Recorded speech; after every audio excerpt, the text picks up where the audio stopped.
ओम नमः शुद्धेभ्यः। ओम नमः शुद्धेभ्यः। अहिंसा परमो धर्म की। आचार्य गुरुवर श्री कुंद कुंद भगवान की। आचार्य गुरुवर श्री ज्ञान सागर मुनि महाराज की।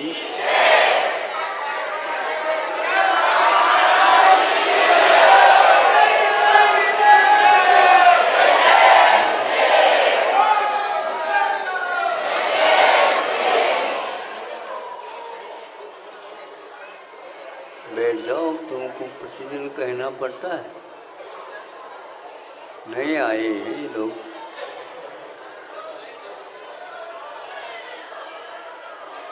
बैठ जाओ ना।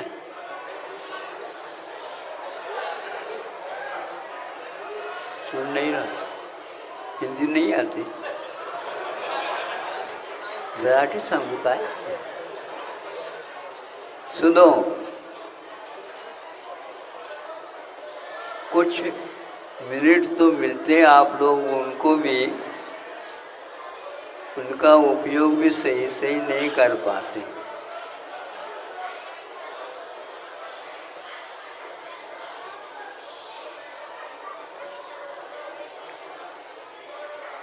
एक व्यक्ति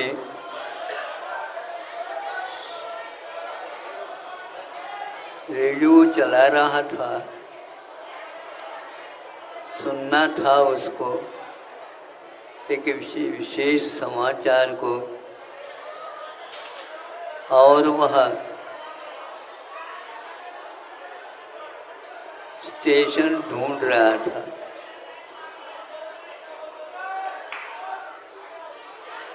फिर इसके उपरांत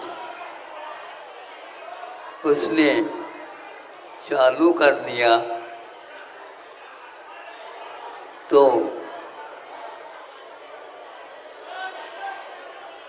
वह स्टेशन कुछ बोल तो रहा था, किंतु उसके साथ दूसरा भी कोई सुनने को मिल रहा था। देखो, मध्याह्न में आप लोगों को स्थान मिलेगा। मध्याह्न में आप लोगों को स्थान मिलेगा। यहाँ पर जितने हैं उसी में आप कर लो।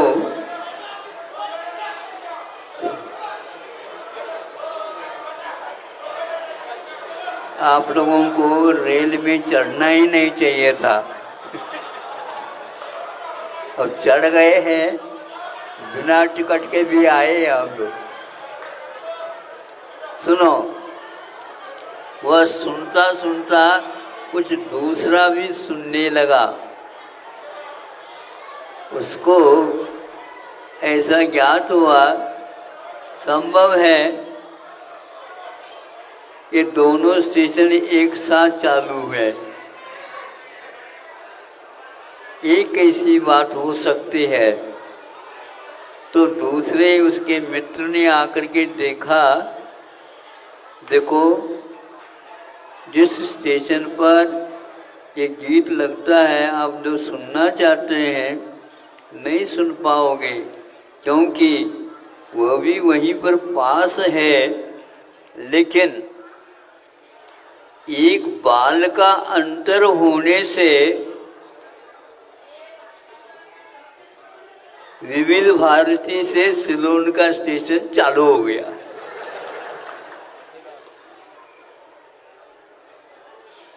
ऐसा क्यों होता है? आप लोगों को गणित में या भूमिति में समझाया गया होगा। दिशाएं कितनी होती हैं? 4। हाँ, 4 कोई बात। और विदिशाएं कितनी होती हैं? कौन से विद्यालय में आप पढ़े हैं? क्या? आपको तो बोलना तो पड़ेगा। दिशाएं तो 4 ही होती है, पूर्व पश्चिम दक्षिण उत्तर, किंतु विदिशाएं 300 56 होती हैं।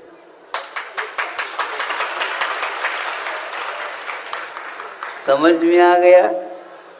इसलिए हम कोई भी चीज समझना चाहते हैं उसको उस स्थान में समझें, उस काल में समझें, उस हेतु से समझें और दूसरे को समझाना बंद कर दें।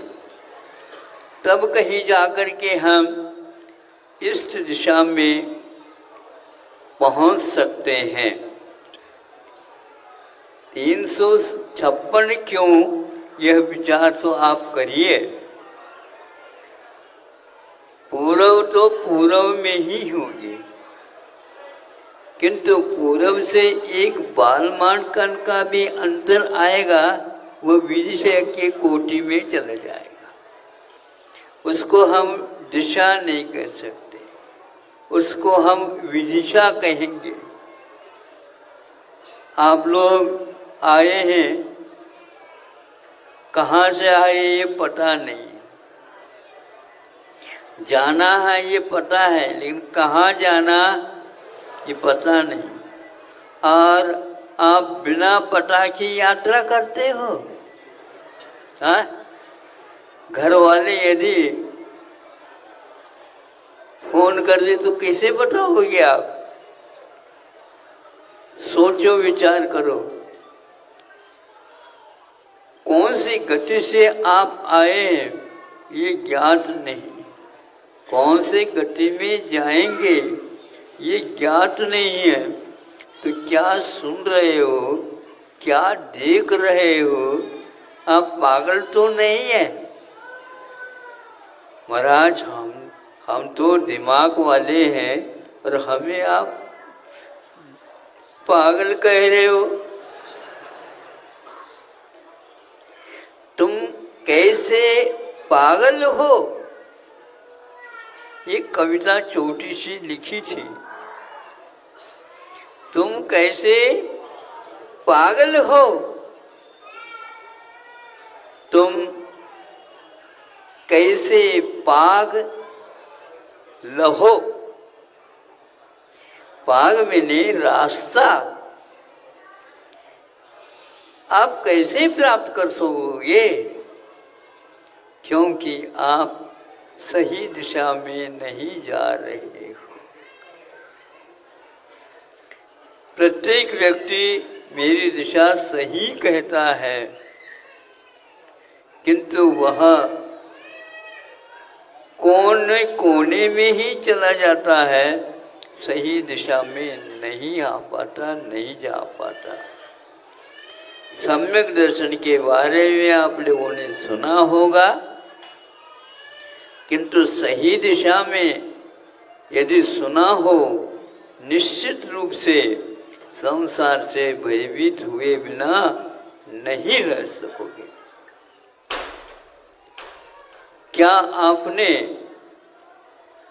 काल की छोर के बारे में कभी सुना है? पर क्या पढ़ते हो आप? क्या पढ़ाया जाता आप लोगों को? क्या कभी आपने क्षेत्र विषय अथवा यूं कह दो, इस क्षेत्र का अंत कहाँ होगा, यानी आकाश का अंत नहीं होता और एक प्रकार से काल का अंत नहीं होता। प्रति समय काल के निमित्त से आप चल रहे हैं, किंतु आप गंतव्य तक अभी तक नहीं पहुंच पाए। गंतव्य तक यदि नहीं पहुंच पाए तो आगे क्या ठिकाना है आप लोगों का? आप किसी को मित्र बनाना चाहो, आपसे भी ज्यादा वो बड़ा पागल है। दूसरे को और चाहो, उससे भी और पागल मिलेंगे। आपकी दृष्टि कैसे समीचीन बनेगी? मैं पागल नहीं हूं। काल के छोर या जिसने नहीं देखी, क्षेत्र की छोर जिसने नहीं देखी, देखने का प्रयास करो तो आप अपनी आप ही आंखें बंद कर दोगे। ये क्या है? बीज अंकुर की हमने एक दृष्टि आपको दी थी कि आज नए नए व्यक्ति आए हैं तो हम पूछ और सकते हैं, जिन्होंने सुन लिया उनको भी याद है क्या नहीं, ये पूछ सकते हैं। बताओ, बीज पहले है क्या वृक्ष पहले है? हैं? सोच करके उत्तर देना।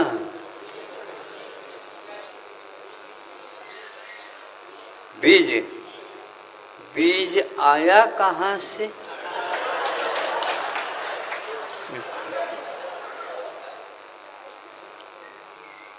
छोटा सा तो हमने प्रश्न आपके सामने रखा है।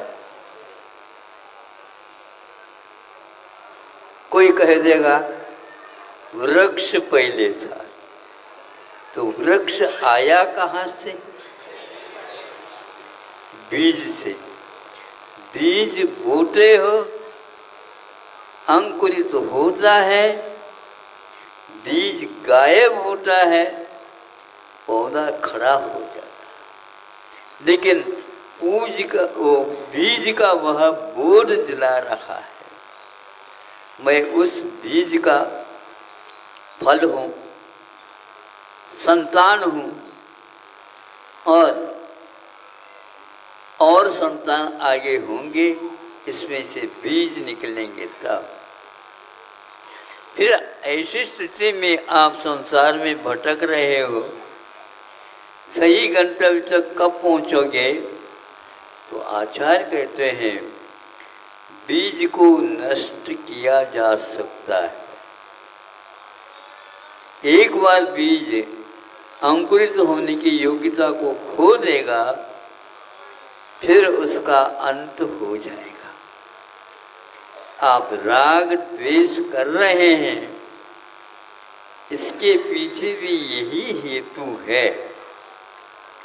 भूल करके विपरीत दिशा में पुरुषार्थ किया जाता है, राग द्वेष हो जाते हैं, उसका फल सही नहीं मिलता है, तो पुनः राग द्वेष हो जाते हैं, और इसके कारण कर्मों का फल बंध को प्राप्त हो जाता है। इस बंध के साथ आप लोग अंध होकर के अभी प्रवास कर रहे हैं।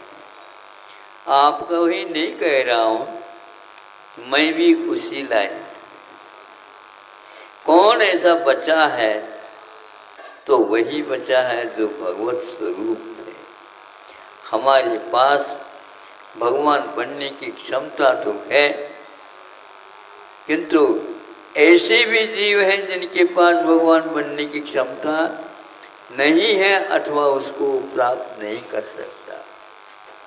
उसको देखने से ऐसा लगता है कि हम अभी भी अधूरे हैं, हमें पूरा होना है, तो अवश्य ही इसको याद करना होगा। प्रश्न हमेशा हमेशा हमें गाफिल करते हैं। ढंग से सुन लो। तो बीज और वृक्ष की यात्रा में हम खो जाते हैं। हमारा पूर्व भाव क्या था, उससे पहले क्या था, उससे पहले क्या था क्या नहीं? बताओ। दादाजी है तो परदादाजी भी है, परदादाजी भी है तो सरदादा भी है। ये यात्रा दादाजी की बहुत बहुत दिन से चल रही है। हम उसी लाइन में हम भी आ गए। अंत नहीं। इसी को मैं कह रहा था, इससे पहले हम कौन थे? यह उत्तर तो आपको सही नहीं मिलेगा, इसलिए नहीं मिलेगा अक्षय अनंत जो ज्ञान के भंडार है उनके माध्यम से यह सब उत्तर मिल सकते। वो कैसे बने इसकी खोज तो आप कर सकते हो, किंतु उससे पहले वो भी कौन थे वह स्वयं बता नहीं सकते। भगवान तो सब जानते हैं महाराज, भगवान सब जानते हैं, किंतु अंतिम कौन सी पर्याप्त थी उसका भी कोई अंत नहीं है। ऐसा यह अनंत का मामला है।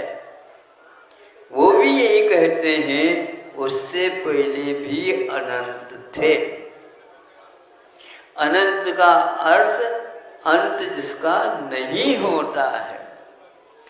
इससे एक शांति मिलती है कि हमारा कभी भी अंत नहीं हो सकता।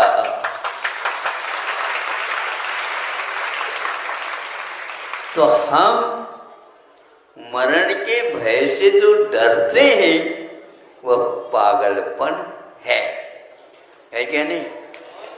जब हमारा मरण नहीं, हमारा अंत ही नहीं, हम अनंत हैं, ऐसी स्थिति में डरने की बात बिल्कुल बेकार की बात है।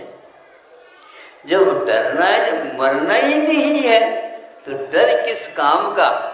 कहीं मर न जाऊं, ये भूत लगा हुआ सबके पीछे। इसको उतारने के लिए झाड़ू चाहिए, जो झाड़ू लगाएंगे उनसे ये ठीक होगा। भगवान हमारे सामने हैं, उनको देखने का हम प्रयास पुरुषार्थ करते हैं, किंतु उनका स्वरूप भी हमें इन आंखों का विषय नहीं बनता।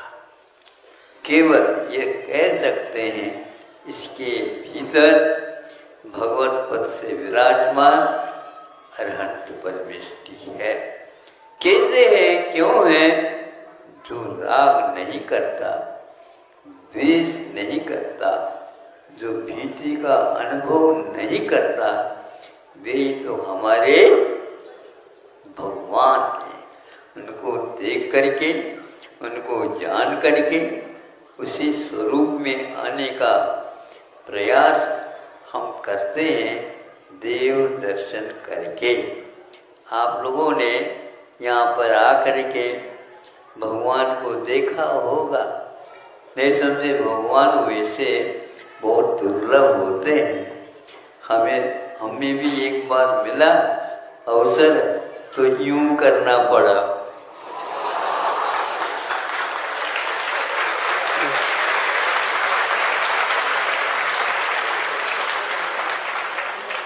तब लगा वस्तुतः भगवान बहुत ही दुर्लभ है। ऐसे क्यों किया? दुर्लभ वस्तु तो ऐसे ही होती है, नहीं तो आप बाजार बना दोगे। बाजार में तो साग सब्जी खरीदते हो, भगवान को खरीद नहीं सकते हो। वहां पर खड़े हो जाओ लाइन पर तो भगवान मिलेंगे। कब मिलेंगे? लाइन पर रहोगे तो मिलेंगे, नहीं है तो नहीं मिलेंगे। यही इसी क्षेत्र का मात्र अतिशय है। और कहीं भी जाओ ऐसे लाइन लगती नहीं, किंतु यहाँ पर लाइन में रहने के उपरांत भी हम थकते नहीं। अब हो जाएगा, अब हो जाएगा, अब हो जाएगा। वहाँ पर घूस देने का प्रयास न करें, क्योंकि वहाँ पर कभी घूस मिलती भी नहीं और दे भी नहीं जाती है। क्योंकि ये भूख भी लगना और भीख भी मांगना, ये तो सब हम लोगों की बात है। वस्तुतः भगवान शांति के साथ बैठते हैं। हमेशा हमेशा हमारे भगवान किसी आसन पर बैठते नहीं। इसका दृश्य यदि हम देख सकते हैं तो